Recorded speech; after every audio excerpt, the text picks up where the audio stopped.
अस्सलाम वालेकुम जी। सबसे पहले मैं आप लोगों का बहुत ज़्यादा शुक्रिया अदा करना चाहती हूँ। जिस तरह कमेंट्स में आप मेरी हौसला अफ़ज़ाई करते हैं और मेरी रेसिपीज़ को पसंद करते हैं।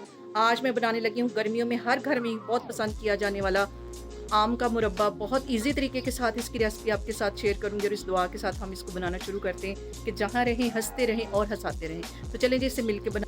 और यहाँ पे देखें जी कच्चे आम का मुरब्बा बनाने के लिए मैंने आधा किलो के जितने ये कच्चे आम ले लिए हैं। इन्हें अच्छी तरह धो लिया है और अब इसको आलू पिलर की मदद से मैं छील लूँगी। आप चाहें तो इसे छुरी से भी छील सकते हैं। इसको सबको छिलके उतार के मैं एक साइड पे रखती जा रही हूँ, तो फिर मैं आपको दिखाती हूँ। और यहाँ पे देखें जी आम मैंने सारे छील लिए हैं। अब इसको मैं इस तरह काट लूँगी और इसकी इस तरह बारीक बारीक इसकी कटिंग कर लेनी, जैसे कि हम फ्राइज़ की करते हैं वैसे इसकी कटिंग कर लेनी। ये सारे मैं इस तरह काट काट के रखती जा रही हूँ, तो फिर मैं आपको दिखाती हूँ। और यहाँ पे देखें जी सारे जो आम है उनकी मैंने कटिंग एक ही तरह की कर ली है, लंबाई में इसकी कटिंग कर ली है। अब मैं आपको आगे दिखाती हूँ।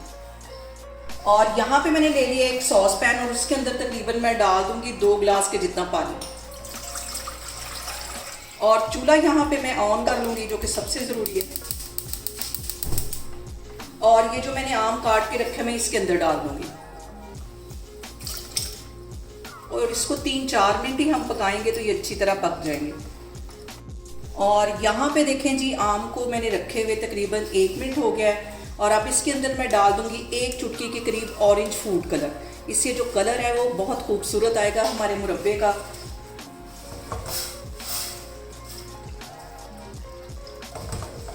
और ज़्यादा से ज़्यादा इसे 3 से 4 मिनट लगेंगे और ये आम हमारे जो है 80% के करीब कुक हो जाएंगे।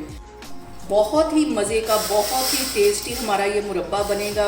और ये जो मुरब्बा है मेरी फुफ्फो बनाती होती थी और हम लोग बड़े शौक़ से जाके गांव में खाते होते थे। हम सारे बहन भाइयों को ये वाला मुरब्बा बहुत पसंद है। और यहाँ पे देखें जी आम पकते हुए तकरीबन 5 मिनट हो गए हैं और तकरीबन ये 80% के करीब कुक हो गए हैं। मैंने इन्हें छुरी की मदद से तोड़ के देखा, 80% के करीब ये कुक हो गए। चूल्हा यहाँ पे मैं बंद करती हूँ, तो फिर मैं आगे आपको दिखाती हूँ। और यहाँ पे मैं रखूँगी एक छन्नी और इसका ये जो सारा पानी है हम कर देंगे ड्रेन।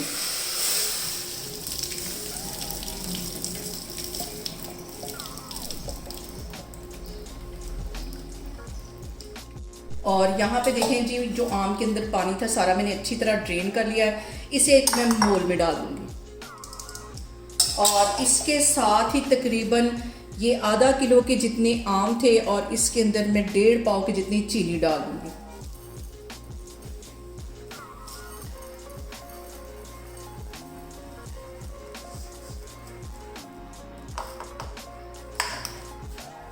और यहाँ पे चीनी डालने के बाद इसको मैं कवर कर दूँगी तकरीबन 1 घंटे के लिए, ताकि चीनी जो है वो अच्छी तरह मेल्ट हो जाए। इसको मैं एक साइड पे रखने लगी हूँ, तो फिर मैं आपको 1 घंटे के बाद दिखाती हूँ। और यहाँ पे देखें जी आम और चीनी को कवर करके रखे हुए मुझे तकरीबन 1 घंटा हो गया है और चीनी ने अपना पानी छोड़ दिया, अच्छी तरह ये मेल्ट हो गई। अब यहाँ पे मैं करती हूँ चूल्हा ऑन और ये जो आम और चीनी का पानी इसमें डाल दूँगी मैं। इसको पकने के लिए रख देना है जब तक कि इसका जो शीरा है वो गाढ़ा ना हो जाए। और इसके साथ ही 2 टुकड़े दालचीनी के और 3 सब्ज़ इलायचियाँ ये इसमें मैं डाल दूँगी।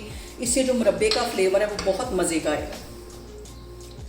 और यहाँ पे इसको मैं 5 से 7 मिनट ही पकाऊंगी, तो इसका जो शीरा वो गाढ़ा हो जाएगा। तो फिर मैं आपको 5 मिनट बाद दिखाती हूँ। और यहाँ पे जो आम का मुरब्बा है इसको इतनी देर पकाना है जितनी देर तक इसका शीरा जो है वो गाढ़ा ना हो जाए। और यहाँ पे देखें जी मैं कैमरा आपको नज़दीक करके दिखा रही हूँ। हमारा जो शीरा है वो अच्छी तरह गाढ़ा हो गया है, आम भी हमारे अच्छी तरह पक गए। चूल्हा यहाँ पे मैं बंद करती हूँ, इसको डिश आउट करती हूँ, तो फिर मैं आपको दिखाती हूँ। और यहाँ पे देखें जी मज़ेदार सा हमारा आम का मुरब्बा बन के तैयार हो गया है। आप इसे पराठे के साथ एंजॉय कर सकते हैं, चपाती के साथ। बहुत ईजी तरीके के साथ इसकी रेसिपी मैंने आपके साथ शेयर की है। आप लोग इसको लाजमी ट्राई करें और मुझे कमेंट्स में बताएं कि आपको मेरी रेसिपीज़ कैसी लगती हैं। और मेरी वीडियोस को ज़्यादा से ज़्यादा शेयर करें और मुझे सब्सक्राइब करें और अपना बहुत सारा ख्याल रखें। इंशाल्लाह ताला मैं एक और वीडियो में आपके सामने आऊँगी। अल्लाह हाफिज़।